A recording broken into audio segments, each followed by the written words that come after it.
Bonjour William. Bonjour Anan. Good Hello morning. Jerry. Good morning. How are you? I'm perfectly good. You're looking sharp. I like your outfit. No, Thank you. William always looks Votre sharp. tenue. It's known. You said You- business mode, right? Yes, always in Exactement. business mode. But are you going to talk about big money today? Because Tu vas parler d'argent aujourd'hui ou bien d'autres Vous allez nous choses? parler De d'un quoi rendez-vous. retournera-t-il enfin, exactement? les pays de l'Afrique de l'Est qui ont rendez-vous cette semaine à Kampala, en Exactement. Ouganda.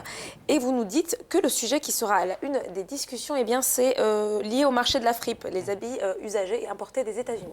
Oui, Anan, les présidents des pays d'Afrique de l'Est doivent se rencontrer en Ouganda, comme vous l'avez dit, dès vendredi, pour parler du développement économique de leur région. Et tout en haut de la pile des inquiétudes de ces messieurs se trouve l'épineuse question de la friperie appelée Metumba au Kenya et Shangwa au Rwanda. Un sommet pour parler des vêtements usagés, spécialement ceux qui sont importés des États-Unis. Des vêtements qui jettent le trouble entre Washington et plusieurs capitales d'Afrique de l'Est depuis 2014. La semaine dernière, les Américains ont lancé un avertissement aux pays récalcitrants de la communauté est-africaine, le Rwanda, la Tanzanie et l'Ouganda. Ces trois pays veulent interdire l'importation des habits déjà portés par les Américains et autres Européens. Ils disent préférer acheter des vêtements neufs, voire en fabriquer localement. S'ils décident de ne plus importer de friperies, prévient le département d'État des États-Unis, ces trois pays ne bénéficieront plus des avantages de la loi sur la croissance et les opportunités de développement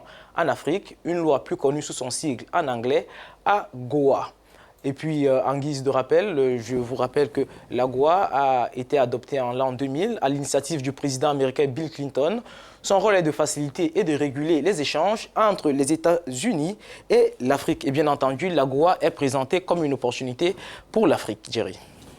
William, could this William, ban, which is already in pourquoi place une until telle this country, interdiction could it be d'importer could it des be, vêtements déjà influencing usagés de US la friperie decision to pousse scale les back or États-Unis to à cut back vouloir on AGOA, supprimer for ce these countries? dispositif de l'AGOA pour ces Le pays? directeur par intérim pour les affaires économiques et régionales en charge de l'Afrique au département d'État américain, le titre est relativement long, il faudrait donc que je le lise.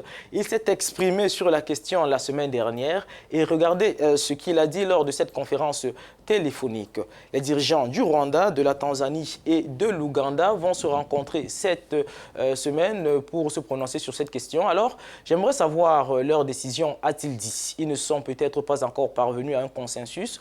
Nous demandons à ces trois pays de faire deux choses. L'une consiste à réduire leurs droits de douane à leur niveau d'avant 2016. Et la seconde chose que nous leur demandons, c'est de s'engager en indiquant que, sauf pour des questions de santé ou d'hygiène, ils ne vont pas éliminer progressivement l'importation des vêtements usagés.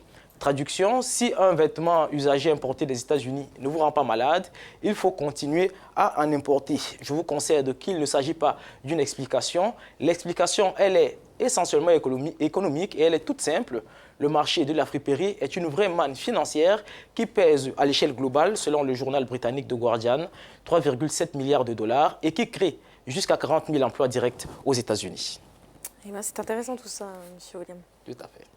Et donc, on devrait parler maintenant des raisons économiques qui poussent les États-Unis, telles que je l'ai dit tout à l'heure, mais aussi de la raison pour laquelle les gouvernements ont décidé d'interdire l'importation des vêtements de seconde main. Et je vous dirais, Anan, que si les Américains avancent des arguments économiques en soulignant par exemple que 300 000 personnes travaillent dans le secteur de la friperie en Afrique de l'Est, les pays de la région, eux, ils parlent de dignité.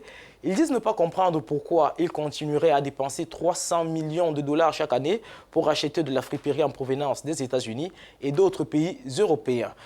L'Ouganda, pour la seule année 2015, a importé plus de 1250 tonnes de vêtements déjà portés par quelqu'un dans les pays développés, selon une base de données des Nations Unies, ce qui représente 81% des vêtements achetés dans le pays. On comprend qu'avec une telle présence, la friperie a littéralement décimé le secteur textile est-africain. Au début des années 1990, le Kenya avait 110 unités industrielles de production textile.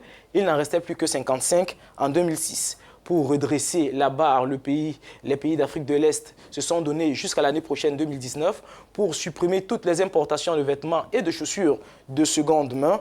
On voit bien qu'il s'agit d'une prise de conscience économique puisque l'industrie textile locale est potentiellement pourvoyeuse de millions d'emplois. On entrevoit une bataille entre les pays d'Afrique de l'Est et les États-Unis et que cette bataille va être difficile.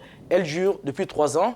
Pour vous donner une idée des enjeux financiers en présence, même des ONG comme Oxfam, qui reçoivent des donations de vêtements, ne les mettent pas à la disposition des personnes déshéritées gratuitement, selon le Huffington Post. C'est dire de la complexité de la situation. C'était la chronique business. Je suis William Baïha.